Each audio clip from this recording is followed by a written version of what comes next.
guys, so there was a recent docu-series that came to Netflix that looked at the Elisa Lam crime in the Cecil Hotel. The docu-series was called Crime Scene: The Vanishing at the Cecil Hotel, and as someone who knew about the Elisa Lam case before all this, I was very intrigued to watch it and see what was uncovered, what they were going to talk about, and just get to know a bit more about the case in its entirety. However, watching this docu-series, I had a lot of issues with it, and I have done a review which you can read. I will put in the description below, but I did do a review on it in written word, but it got me so irate that I had to do a YouTube video. So today we are going to talk about that docu-series and all the issues that I had with it.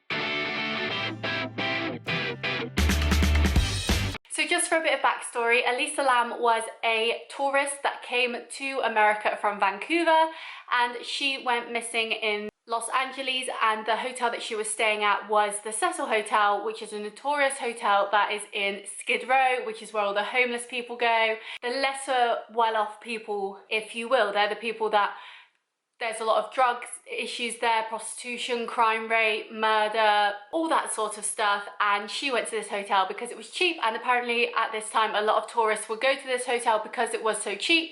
So she disappeared, and 19 days later her body was finally found in the water tank of the hotel. The horrific thing that I think caught a lot of people early on was that this water tank was what people would use in the hotel. So their drinking water, their bathing water, whenever they brush their teeth, they would use this water. And so they were using water contaminated by her body for 19 days without knowing. And that is just horrendous.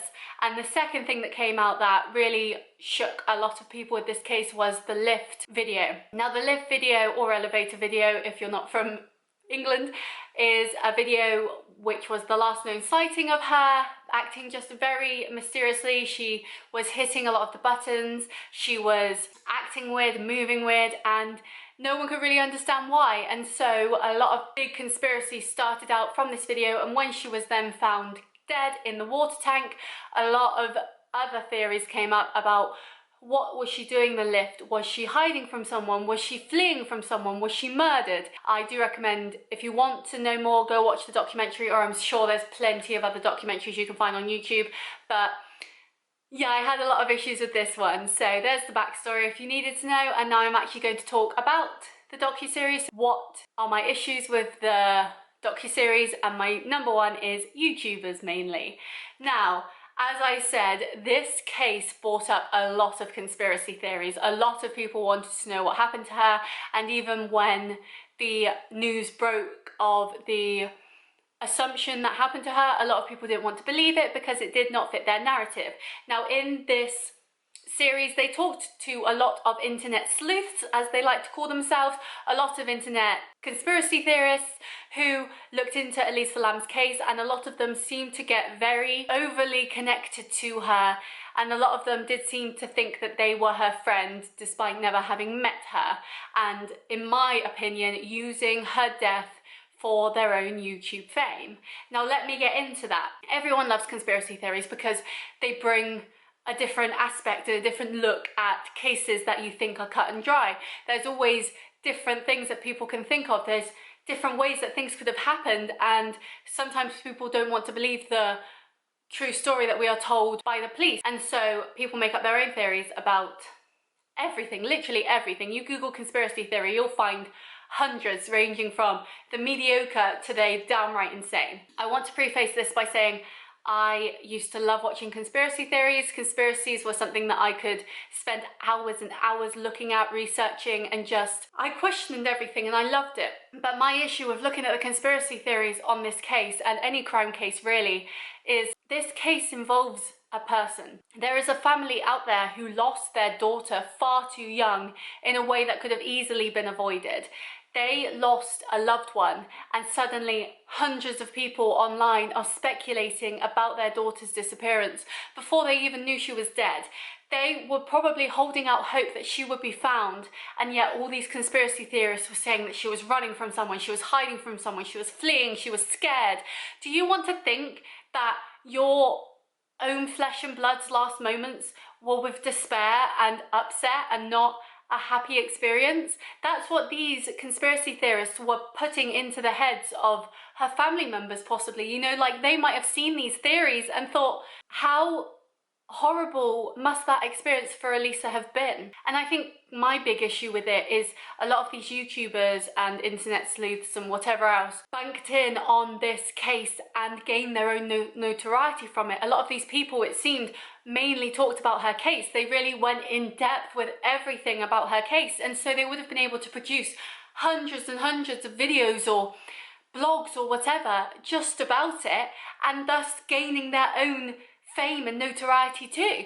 They were profiting off of her disappearance. They were profiting off of her death and acting as if they were doing it with her best interests at heart. Now, personally for me, I do not believe this, because if they really cared about Elisa, wouldn't they be looking into things to forward on the police investigation? Wouldn't they be looking into things to forward on this case, trying to find evidence, trying to find clues, and finally listening to the evidence that they are being given? Now, it turned out that Elisa most likely died from an accidental drowning. She was more than likely having a psychotic episode from being off her medication at the time, and she did believe that she was fleeing from someone. She would have ended up in the water tank thinking it was a hiding spot from whoever was chasing her, and she wouldn't have been able to get out, and she would have unfortunately died. And that's why I say that this death could have been so easily avoided if the alarm system on the door that seemed to not go off went off and did its job, if the hatches were locked so she couldn't get in there, if she had people around her to help her at the time, not people who seem to care about her afterwards and are really just profiting off her death with their own videos, but people with her at the time who could have helped her, who could have seen the signs and done something about it. It could have easily been avoided, but all this evidence came together and was collected, and it was ruled an accidental drowning. There was no murder, it was a self-inflicted death, unfortunately. However, these internet sleuths and these people online don't seem to want to believe that. Even now in the docuseries, they don't want to believe that, and I find that absolutely insane. You can believe your conspiracy theory all you want, but when there's hard evidence staring you in the face, you can't just discount that. You can't just say, oh no, that's wrong, my idea is right, when there's no evidence for your idea. If there was any evidence that it was foul play, surely there would be more. Surely there would be something extra to show that. The way in which a person would have had to murder her and then get her up to the water tanks, or murder her at the water tanks, there would have been evidence, there would have been noise, there would have been something, and there just wasn't. Apart from a tiny minuscule clip of a very pixelated moment of the elevator footage where something moves in the corridor and it doesn't seem just right. You can't even see what that is, and people speculate that that's another person, that's someone there with her, but it could have been a plant, it could have been a speck of dust, it could have been anything, you know, like she had just moved past whatever was there, so she could have knocked something, you know, she could have moved anything. And so for conspiracy theorists to hold on to a tiny pixel versus the huge amount of evidence that there is that it was an accidental drowning just seems to me that they don't actually care about giving Elisa peace and giving her time to rest and her family to heal. They care about their own theory, and they almost seem to want to hold on to this theory as long as they can and milk it for as long as they can. Even them appearing in the docuseries, to me, felt like another cash grab, another moment to extend their 15 minutes of fame of pretending to care and love for Elisa, when really they didn't. They just saw it as a way to get themselves out there. And this is what I hate about conspiracy theories and about internet sleuths. Now, Don't F With Cats actually did good. They helped find the killer. Obviously it was too late and he had already murdered people, but they helped. They did something to help the case. These people just sat online, looked at an elevator video and thought, that's weird, I'll do a video and I'll make all my money. It just seems so insensitive to me. Like, if you really cared about this girl, you'd care about the amounting evidence with what people think happened, because we're never going to know the full truth. We're never going to know everything, because the only person who was there is dead. But for you to continue to make videos about her and to continue to exploit her for your own gain just seems disgusting to me, and I absolutely hate that. And I hate the fact that these people seem to not care. And I'm sure, and I bet if you go on their channels, they've done this to other people. I'm almost certain that they have looked into other crime cases and done other conspiracy theories because it gives them notoriety, because it gives them their thing. Think about Shane Dawson, the guy no one wants to think about at the moment. He had so many conspiracy theory videos, and so many of them were about crime and about people and about situations that you shouldn't be conspiracizing on, because it's just insensitive and it's disgusting for him and anyone else to profit off it. The amount of ads he would have on those videos, the amount of money he made from those videos, the fact he became like the conspiracy theory guy, just shows that he was profiting off other people's misery. And I just think that's disgusting. I think that's horrific. And it's such a shame that Elisa just became another crime case that they could just use to profit off and to become something bigger than they actually are, because really they're nobodies. And that brings me on to the second point, and I'm sorry that's so long, but that brings me on to the second point, which is the man who they said was the murderer. Now, this was a man who travelled to the Cecil Hotel. He did stay there, but he stayed there before Elisa even turned up. And he was really into death metal. It has a different name, but I call it death metal. He was into death metal, that sort of satanic sacrifice and dark hair and dark makeup and crimes, and using those crimes as inspiration for music. He was a very creative guy, and he used his platform on YouTube to spread his death metal, and people in the sleuth community found him and just decided, because some of his lyrics might have alluded to Elisa, but they could have alluded to any crime involving women, they automatically believed that he was the murderer.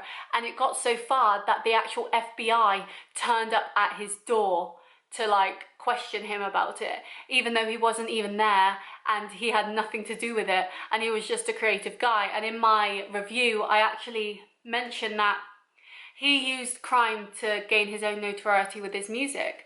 These people, the internet sleuths, use crime to gain their notoriety by using a case that has nothing to do with them to create their own presence online.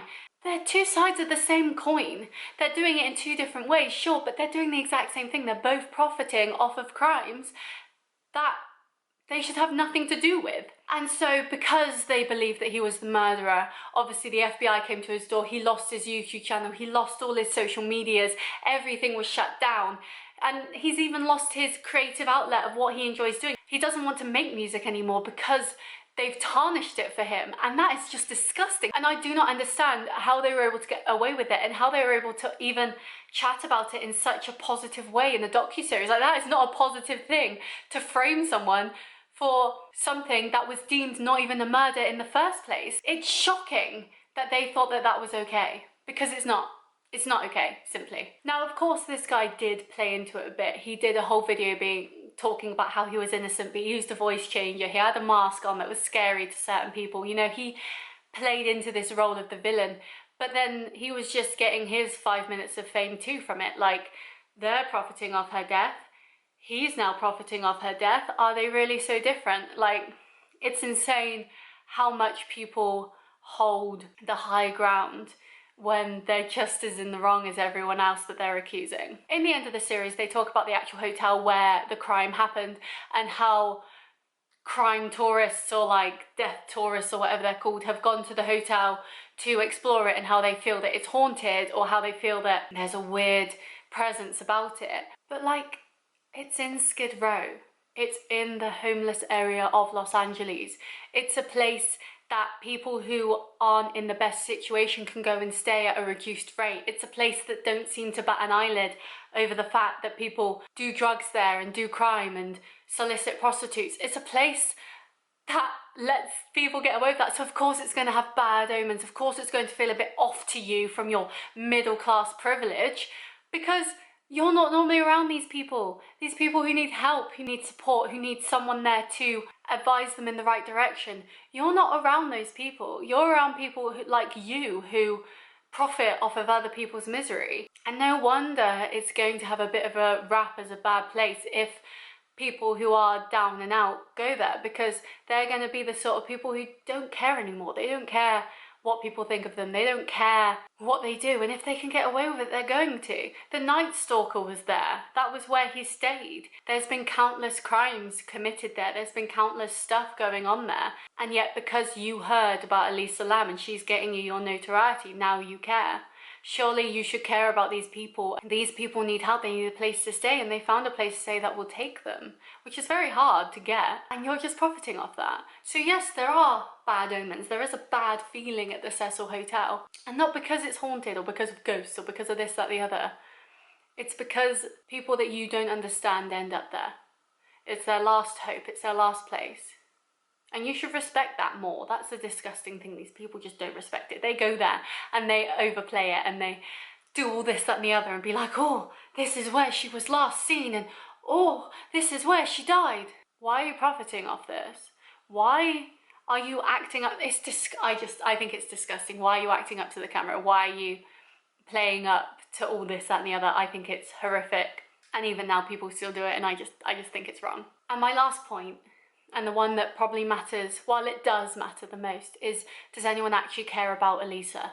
Does anyone actually care that a young woman has died and a family have lost a loved one? Does anyone actually care about that? Because from what I saw in the docuseries, no one did.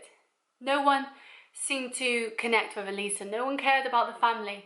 They just wanted to know what happened to her because they had to know the answers. Yes, you might be someone that wants to know all the answers of why someone died like that or how this happened. But at the end of the day, you've got to think, there's someone here who has lost their life far too early, and you're still making videos about her. You're still talking about her because you're not happy with the outcome. The way she died wasn't up to your standard, and so you're continuing to profit off her by enabling other people. You're making your silly little videos about, oh, it can't have been that because look at this tiny pixel I found, look at this moment, look at this police statement that has a crossed out part to it, so it must all be lies, it must be a murder, he's still out there. No, this case happened 6 years ago. She died 6 years ago. And yet people are still going on about her because people have this love of the morbid. People love looking at things like this and making up their own theories. They don't like the idea that something could be simple, that it has to be complex, it has to have all these layers, it has to be a murder mystery novel. But this is real life. This isn't a murder mystery novel. This isn't a book you can just put down and forget about the characters. This is a woman who died, who deserves the respect that any person deserves, and she is not getting it. People are, and pardon the pun, but people are literally beating her like a dead horse to get their 5 minutes of fame on YouTube, to get their moment to shine. I'm not making this video to get my 5 minutes of fame. I'm making this video to say that it's disgusting that people are profiting off her, because these people don't care about her. If they did, they would have done something else. They would have respected the family's privacy. They would have believed the outcome of the inquiry. They would have allowed Elisa to lay in rest and in peace. But no, they're still going on because the answer's not good enough. But this isn't a book. This isn't a movie. You can't just write fan fiction and rewrite the whole thing and give yourself the ending that you think you deserve, the ending you want. This is real life, where real people were affected, and I think it's disgusting that people profit off that. We've been doing it for years, like even before YouTube and stuff. People always sold their story to the paper and tried to get their notoriety from this, that, the other. It's just more in your face now, and I think for Netflix to spend 3 of the 4 episodes enabling these people to talk about their side and enabling all these conspiracies before we finally get the truth in episode 4, where most people are so indoctrinated by the conspiracy theory that they won't believe it either, is wrong. What is there to gain from this docuseries? What is there to talk about? Don't go to the Cecil Hotel. Okay, it got shut down in 2017. I don't think I will. What am I gaining from this? I'm gaining nothing. But the people who want to speculate, the people who want to continue their theories and upload videos like the one detail the Netflix series missed, they're the people who are profiting from it. And I think it's disgusting and it's wrong. And I said to watch the docuseries at the start of this, but I might be going against that now because it's just not good. It's not good to give these people this platform. They don't care. They care about themselves. That's it. And I hate it. I really do. It's just, it's not right at all. But yeah, if you want even more of a rant, please check out my blog below. This has been a weirder video, but I really had to talk about it because it got me so irate, and I just do not think it's fair to anyone to profit off of someone's death. So I hope Elisa Lam is resting in peace. I hope her family are dealing with the loss the best they can, and I hope they're remembering the good times with her. And I hope that all this publicity around her again isn't affecting them too much, because I can't imagine losing a family member. But if I lost someone and then nearly a decade later it was all brought up again and speculated and sensationalized, I'd feel like rubbish. Why would I want to relive that? That's the darkest time in your life. Why would you want to go through that again? Makes no sense to me. But I hope you enjoyed this video. Like it if you want. I feel weird asking for likes, but if you all like it, like it. Let me know what you think about the docuseries below. And yeah, just respect other people. That's the main thing. Respect others and don't be an idiot, basically. Done. Goodbye.